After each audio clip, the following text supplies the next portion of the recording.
तो मैं आ गया हूँ लेके 10th की सीरीज़ और ये ट्रिग्नोमेट्री का फर्स्ट वीडियो है जो कि बेसिक्स के ऊपर होगा। इसमें मैं आपको शॉर्ट ट्रिक और भी बहुत सारी चीज़ें बताने वाला हूँ। तो आज करते हैं ट्रिग्नोमेट्री की शुरुआत। तो ट्रिग्नोमेट्री आखिर होता क्या है? ट्रिग्नोमेट्री बेसिकली 3 वर्ड से मिलकर बना है जो कि 3 लैटिन वर्ड्स हैं। ये ट्रिग्नोमेट्री है। ट्रिग्नोमेट्री में आपका जो ट्राई है ये है हमारा ट्राइंगल के लिए। क्या है ये? ट्रायंगल के लिए। और ये जो गोनो है ये है हमारा साइड्स के लिए। और जो मेट्री है ये है हमारा मेजरमेंट के लिए। मेजरमेंट के लिए, ठीक है। तो यहाँ पे मेजरमेंट होगा triangle side measurement. Basically trigonometry उसी का है, यानी ट्रायंगल की साइड का मेजरमेंट आखिर हम कैसे निकालें, इस पे बेसिकली चैप्टर है यहाँ पे 10th का। यहाँ पे हम बेसिक्स सीखेंगे 10th में। उसके बहुत ज़्यादा बेसिक्स, जैसे आपका ट्रिग्नोमेट्री का बेस अच्छे से तैयार हो जाए, आपको सबसे अच्छा पता चले कि क्या होता है। फिर आगे क्लास में आपको इसके और भी फंक्शंस बताएंगे, ठीक है। तो अभी तो हम 10th क्लास में हैं, तो 10th क्लास में क्या क्या करना है हमें पहले वो देख लेते हैं। तो 10th क्लास में हमें ट्राइंगल के मेजर के बारे में देखना है, यानी एक राइट एंगल ट्राइंगल, ठीक है। किसके ट्राइंगल? एक राइट एंगल ट्राइंगल। सबको पता है कि राइट एंगल ट्राइंगल क्या होता है। राइट एंगल ट्राइंगल जिसमें एक एंगल 90 डिग्री हो, ठीक है। मैंने इस ट्राइंगल को नाम दे दिया है ABC, और इसका ये हाइपोटेनियस है, ये इसका परपेंडिकुलर है, ये बेस है। चलो, एक ट्रिकी सा क्वेश्चन यहाँ आता है कि मैंने तो बोल दिया कि ये परपेंडिकुलर है और ये बेस है, लेकिन अगर हम इसको ऐसे देखें तो हाइपोटेनियस तो यही है, लेकिन ये परपेंडिकुलर हो गया, ये बेस हो गया। तो परपेंडिकुलर और बेस एंगल के साथ चेंज होते हैं।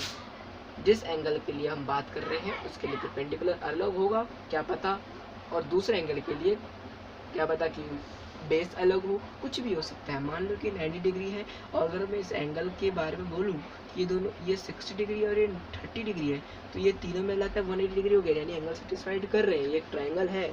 तो अगर मैं 30 डिग्री के लिए बोलूँ कि इसके लिए बेस क्या है, तो इसके लिए बेस वो है जहाँ पे ये जो लाइन है ये टच कर रही है, यानी ये लाइन, यहाँ पे ये बेस हो गया। और ये 60 डिग्री के लिए परपेंडिकुलर, और जो ये बेस है इसके लिए, और ये 60 डिग्री के लिए परपेंडिकुलर हो जाएगा। क्यों? क्योंकि ये इसके अपोजिट है। बस आपको ये याद रखना है कि जहाँ पे एंगल है उसके अपोजिट जो साइड है, यहाँ पे उल्टे में बिल्कुल सामने में जो साइड आ रही है, ये वाली, जैसे 30 डिग्री के लिए ये वाली साइड है तो ये इसके लिए परपेंडिकुलर हो गई, और 60 डिग्री के लिए इसके सामने ये वाली साइड है परपेंडिकुलर हो गई। और उसके लिए हाइपोटेनियस सेम रहेगा, सब सारे एंगल्स के लिए हाइपोटेनियस सेम रहेगा, और बेस आपको पता है एक ही बचेगी, और फिर वो बेस हो जाएगी। जैसे इसके लिए हाइपोटेनियस सेम है सबके लिए, हाइपोटेनियस सबके लिए सेम है, बची हमारे पास परपेंडिकुलर बेस। अगर हमें पता लगा ना तो 30 डिग्री के लिए ये परपेंडिकुलर होगा और ये बेस, 60 डिग्री के लिए ये परपेंडिकुलर होगा, ये बेस, ठीक है। ये बेसिक्स जो कि ट्रायंगल के बारे में मैंने कुछ बताया। अब ट्रिग्नोमेट्री का हम लोग फॉर्मूले पे आते हैं कि साइन थीटा क्या होता है। साइन थीटा मैं बता रहा हूँ, साइन थीटा कॉस थीटा में ये सब पढ़ने हैं, जो मैं टर्म्स लिखूँ ये सब हमें इसमें पढ़ने हैं, इसकी वैल्यूज़ के बारे में, जो कि हम एक्यूट एंगल्स में, यानी 0 to 90 डिग्री के बीच में हमें जानना है। Sine theta, cos theta, tan theta, cot theta, tan theta, cot theta, और sine theta, cos theta, tan theta, cot theta, cosec theta, sec theta. तो ये हमारे पास 6 टर्म्स आ चुकी हैं। एक के नीचे मैंने एक लिखा है, ठीक है। तो यानी इससे ये रिलेटेड होंगी, साइन और कॉस रिलेटेड होंगी, टेन और कॉट रिलेटेड होंगी, कॉसेक सेक रिलेटेड होंगी, और बाकी साइन थीटा और साइन और कॉस से ही ये सब बने हैं, साइन और कॉस से ही ये सब बने हैं, ठीक है। क्या होता है sine theta, tan theta, cosec theta, इन सब का फॉर्मूला। इन सब के फॉर्मूले के लिए बस हमें एक राइट एंगल ट्रायंगल में हम साइन थीटा ढूंढना चाहते हैं। कोई एक एंगल है थीटा, मान लो कि ये एक राइट एंगल है, हमें एंगल नहीं दिया रहेगा, कोई बात नहीं, एंगल नहीं दिया रहेगा, थीटा दे रखा है, क्योंकि थीटा का हमें साइन थीटा निकालो भाई, थीटा के लिए साइन थीटा क्या होना चाहिए। तो हम कहेंगे कि साइन थीटा इसके लिए क्या होगा भाई साहब, कि परपेंडिकुलर अपॉन बेस, देखो मैं तुम्हें एक फॉर्मूला दे देता हूँ, ये है टेन थीटा के लिए ये वैलिड फॉर्मूला है। ये है पाकिस्तान भूखा प्यासा, हिंदुस्तान हरा भरा।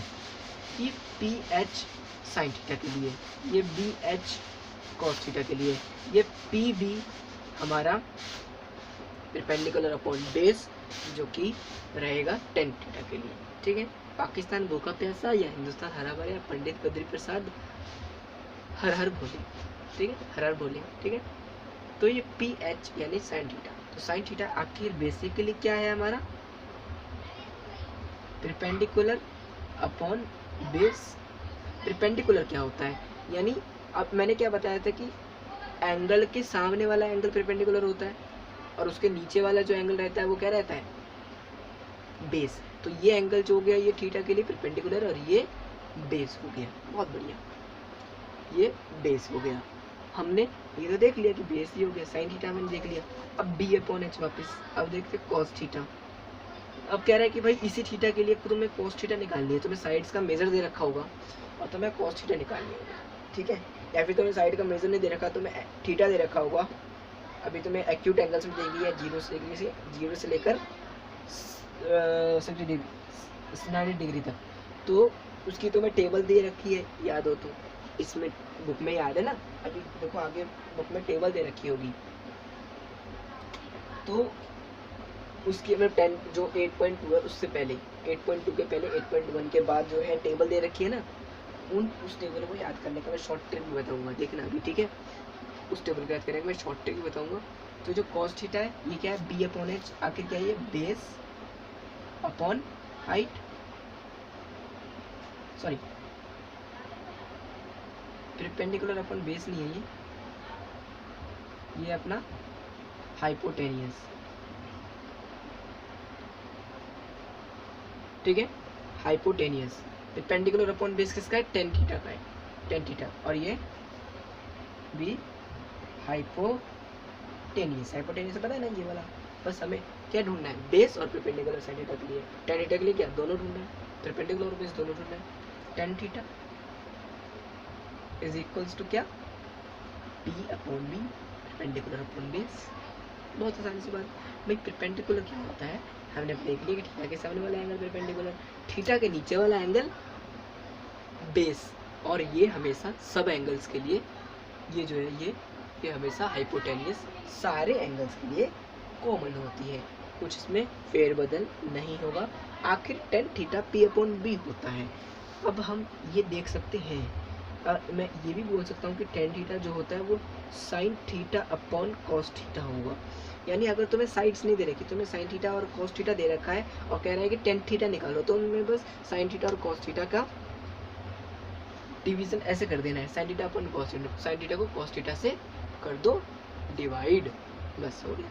तो हमें बस साइन थीटा और कॉस थीटा का डिवीजन कर देना है, हमारा टेन थीटा निकल जाएगा, है ना। ये ऐसे हुआ, देखो साइन थीटा ये पी अपॉन बी इससे आया है, sine theta upon cos theta से कैसे निकल के आया। अब मैंने कहा था ना कि टेन थीटा ये साइन थीटा कॉस थीटा जो है साइन और कॉस से ही सब कुछ निकलेगा। तो कैसे निकलेगा, देखो टेन थीटा ये परपेंडिकुलर अपॉन हाइपोटेनियस होता है और ये divided by base upon hypotenuse होता है ना, साइन थीटा की वैल्यू कॉस थीटा की वैल्यू। अब हमें क्या पता है कि जब चार फ्रैक्शन दिए हुए तो ऊपर देखो, इसको हम लोग बहुत आसान तरीके से भी कर सकते हैं कि पी अपॉन एच डिवाइड हुआ है किससे, बी अपॉन एच से। अब हम लोगों को डिवाइड हटाना है तो हम रेसिप्रोकल करेंगे ना, इस वाले का रेसिप्रोकल होता है ना, ये क्या है, B upon H, B upon H का क्या रेसिप्रोकल होगा, एच अपॉन बी। अब यहाँ पे पता है एच एच कट जाएगा, ये हो जाएगा पी अपॉन बी जो कि हमारा ये है ना। तो आगे आते हैं, आगे और फॉर्मूले को देखते हैं, फॉर्मूले को अभी और जांचना है। अभी टेन थीटा हो गया, कॉट थीटा क्या होता है भाई, कॉट थीटा का होता है उल्टा, कॉट थीटा होता है base upon perpendicular, base upon perpendicular. Cot theta क्या होता है, बेस अपॉन परपेंडिकुलर। ये भी इसी से आया, लेकिन यहाँ पे ये cos theta upon sine theta आया है। और वही तरीके से ये भी हो जाएगा B upon H upon P upon H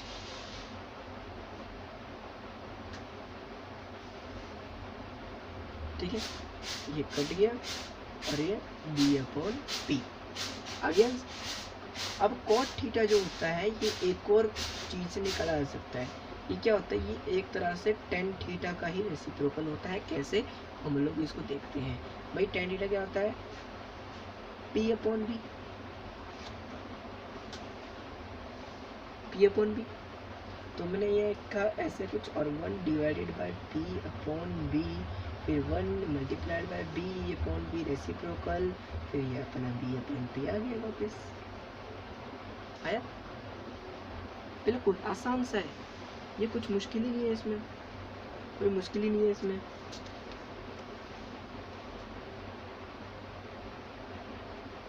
cot theta हो गया। अब आता है sec और cosec। देखो sec और cosec में बस क्या होता है, एक ही का यूज होना है, sin थीटा का यूज होगा या तो cos थीटा का यूज होगा। अब इसको हम लोग याद कैसे रखें, किस में cos थीटा का यूज होना है, किस में sin थीटा का यूज होना है। तो जो sec होगा यानी जो s चल होगा sec वाला, जो लगता है कि साइन के लिए, ये लगता है ना साइन के लिए भाई एस चल हो रहा है तो साइन थीटा, उसको रिलेट करते हैं हम लोग, लेकिन नहीं, ये उसका उल्टा हो जाएगा। अगर sec है तो ये cos यूज होगा इसमें। अगर यहाँ cos लिखा है, cosec, तो ये भी उल्टा हो, यानी cos मतलब साइन। नहीं भाई नहीं, cos नहीं आएगा, cos लिखा है तो cos लिखना ही नहीं है, हमें साइन से करना है। अब ये क्या होता है, ये होता है 1/sin थीटा, ये होता है 1/sin थीटा।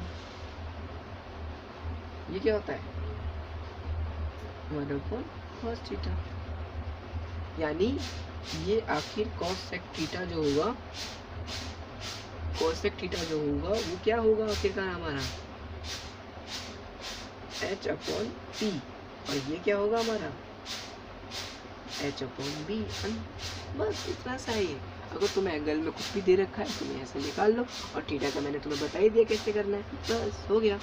ये सिंपल सा हमारा फॉर्मूले था, वो था कि हम लोग फॉर्मूले कैसे निकाल सकते। तो मैंने sec और cosec को पूरा डिफाइन कर दिया। अब हम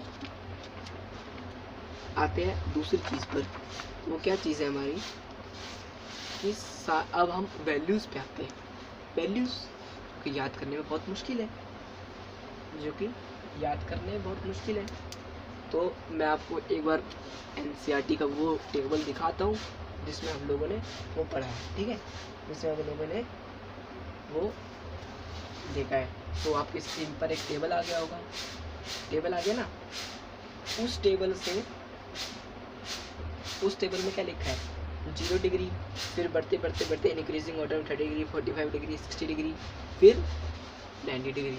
तो 0 डिग्री की वैल्यू क्या है यहाँ पे, 0 डिग्री की वैल्यू सीधी सीधी क्या दिख रही है हमें, 0 डिग्री की वैल्यू क्या दिख रही है हमें 0, 0 डिग्री की वैल्यू 0 है ना। तो 0 डिग्री की वैल्यू क्या थी 0। फिर हमारा क्या आता है 30 डिग्री, 30 डिग्री की वैल्यू क्या है, 30 डिग्री की वैल्यू क्या है 1/2। फिर उसके बाद 45 डिग्री की वैल्यू क्या है 1/√2। बस आपको साइन वाला याद कर लेना है, ठीक है, साइन का पूरा याद कर लो। 60 डिग्री की वैल्यू क्या √3/2, फिर 90 डिग्री की वैल्यू क्या 1। तो सबसे बड़ी वैल्यू क्या होती है साइन में, साइन 90 डिग्री की वैल्यू जो कि होती है क्या, जो कि क्या होती है 1। ओके ओके ओके, समझ में आ गया ना। अब ये ऐसी साइन 90 की वैल्यू होती है। अब ये सब आपको याद कर लेनी है। अब आप यहाँ देख सकते हो नीचे cos थीटा पे, cos थीटा पे आप क्या देख सकते हो, cos पे अगर 0 डिग्री होगा तो 1 लिखिए। अब देखो ध्यान से, तुम्हें ये नोटिस करना पड़ेगा कि साइन थीटा की जो लाइन है ना उसका उल्टा हो गया, यानी 90 डिग्री का 0 डिग्री में आ गया है। अब वहाँ से 90 डिग्री से चालू होगा, यहाँ से 1, फिर √3/2 30 डिग्री के लिए, वहाँ पे 60 डिग्री के लिए है। फिर यहाँ से उतर के यहाँ से उतरो, किस पे आओ और पीछे आ जाओ, 60 डिग्री से 45 डिग्री, 1/√2 है तो 1/√2। फिर उसके बाद 30 डिग्री के लिए क्या थी वैल्यू, 30 डिग्री के लिए क्या थी 1/2, तो इस बार 60 डिग्री के लिए 1/2। फिर 0 डिग्री के लिए 0, तो 90 डिग्री के लिए cos थीटा की वैल्यू 0 हो गया। अब tan थीटा की वैल्यूज आओ। अब tan थीटा के लिए वैल्यू क्या कैसे निकालेंगे हम लोग, tan थीटा की वैल्यूज कैसे निकालेंगे। अगर तुम भूल गए मान लो tan थीटा की वैल्यूज, तो मैंने तुम्हें फॉर्मूला बता रखा है, टेन थीटा की वैल्यूज हो रही, सारे फॉर्मूले की वैल्यूज आ गई। जैसे टेन जीरो डिग्री, जैसे टेन जीरो डिग्री, आखिर टेन जीरो डिग्री क्या है, टेन थीटा क्या होता है, साइन अपॉन कॉस। जैसे कि मैंने तुम्हें बता रखा है कि साइन अपॉन कॉस, तो साइन अपॉन कॉस के लिए हमारी वैल्यू क्या होनी चाहिए, साइन अपॉन कॉस यानी साइन जीरो डिग्री और divided by cos zero degree. Sine zero degree is equal to zero, cos zero degree is equal to one. तो whenever zero is divided by any number it is zero, तो zero आई tan theta की value. सही बात है, सही बात है ना, सही बात होगी। अब आगे दूसरी बात, दूसरी वैल्यू देखो, दूसरी वैल्यू देखो, दूसरी क्या आती है, 30 डिग्री की वैल्यू। 30 डिग्री की value sine 30 degree upon cos 30 degree, क्या हुई वैल्यू, साइन 30 डिग्री और कॉस 30 डिग्री की वैल्यू क्या हो गई इसमें, वैल्यू क्या है यहाँ पे, साइन 30 डिग्री और कॉस 30 डिग्री की वैल्यू, साइन 30 डिग्री की वैल्यू 1/2 और कॉस 30 डिग्री की वैल्यू √3/2, 2 से 2 कैंसिल हो जाएगा, 1/√3 आइए। ठीक है, ऐसी वैल्यूज आपको याद करनी है, बस आपको साइन की याद करनी है, कॉस की अपने आप ऐसे उल्टी हो जाती है, टेन थीटा की आपको याद करने की जरूरत नहीं है, कॉट की याद करने की जरूरत नहीं है, सेक की याद करने की जरूरत नहीं है, और कॉसेक की याद करने की जरूरत नहीं है। अगर आप याद कर लेते हैं बढ़िया बात है, नहीं तो आपको प्रैक्टिस हो जाएगी निकालने की, आपको प्रैक्टिस हो जाएगी निकालने की। अब हम लोग आगे चलते हैं, अब हम लोग आगे फॉर्मूलेस पे आते हैं, क्या क्या फॉर्मूलेस हमें बताए गए हैं यहाँ पे। अब हम लोग 8.2 से उछल कर कहाँ आएंगे, 8.3 के पीछे, 8.3 के पीछे क्या रखा है। अब वहाँ पे कुछ ये फॉर्मूले रखे हैं कि sine 90 minus theta is equal to cos theta, similarly cos 90 minus theta is equal to sine theta, फिर वही tan 90 minus theta is equals to cot theta, cot 90 minus theta is equal to sine theta, sorry tan theta. ठीक है, tan theta, फिर उसके बाद tan theta हो गया। अब फिर रिलेशन यहाँ से sec 90 minus theta upon cosec theta, फिर cosec 90 minus theta is equals to sec theta. बस यही चीज़ थी कि अगर 90 में से थीटा को माइनस करोगे तो कॉस थीटा आ जाएगी, और 90 में से थीटा कोई भी एक्यूट एंगल, और थीटा क्या होना चाहिए,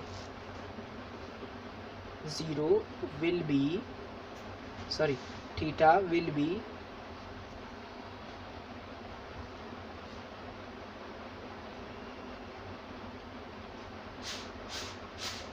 ग्रेटर देन और इक्वल टू 0 और लेस देन और इक्वल टू 90। ठीक, ऐसी वैल्यूज आ जाएंगी।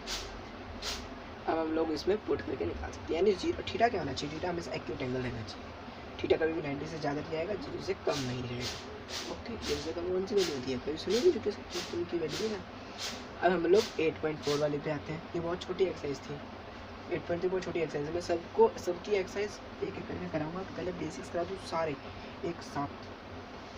ठीक है, तो हम लोग 8.4 की वैल्यूज, अब 8.4 की इक्वेशंस पे आते हैं। 8.4 के इक्वेशंस पे आते हैं, मतलब क्या क्या दे रखा है हमें, है ना। तो हमें क्या दे रखा है, साइन, क्या दे रखा है हमें, sine theta plus cos theta is equals to 1।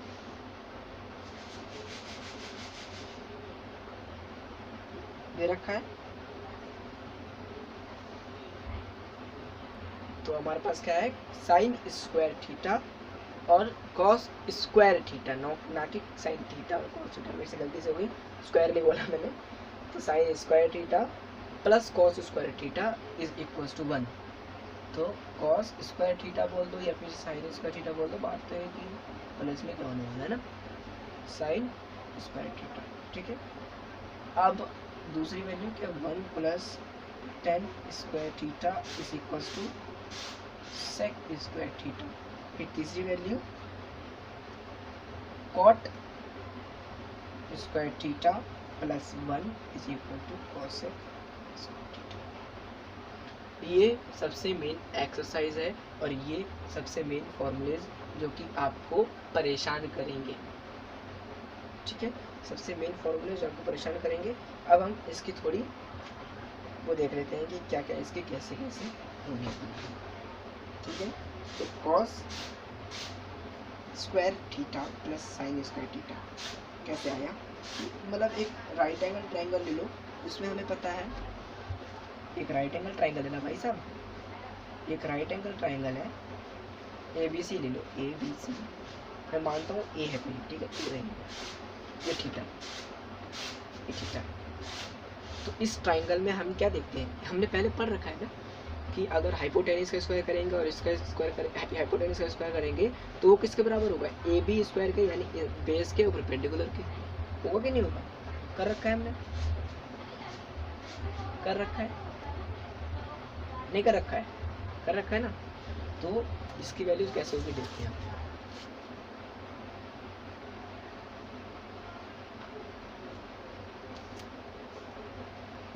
इसकी वैल्यू देखो कैसे होगी, तो A C square plus A C square क्या था, ए सी स्क्वायर का बराबर क्या था, A B square plus B C square, ये लिख सकते हैं ना हम लोग इसे। अब ये पहले इक्वेशन हो गई, अब इस इक्वेशन को हम लोगों को बस ए सी के स्क्वायर से यानी हाइपोटेनियस के स्क्वायर से डिवाइड कर देना है। A B square upon A C square, B C square upon A C square, A C square 1, यहाँ पे ये कुछ नहीं होगा, देखते हैं पहले भी, A B square upon A C square, मैं इसको एल एच एस में ले आया, left hand side R H S में था ये, B C square upon A C square और ये 1।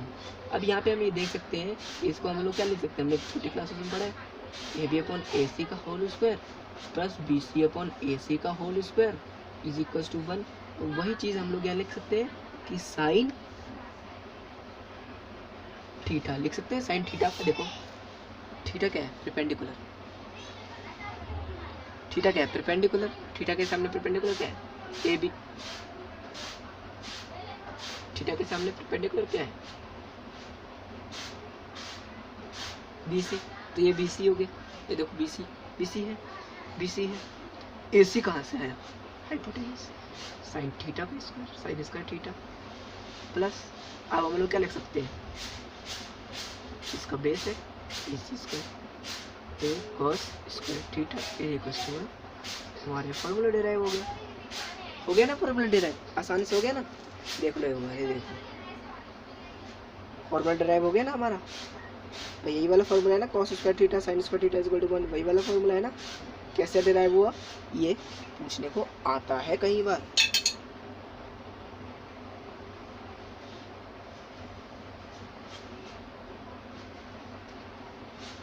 ठीक है, अब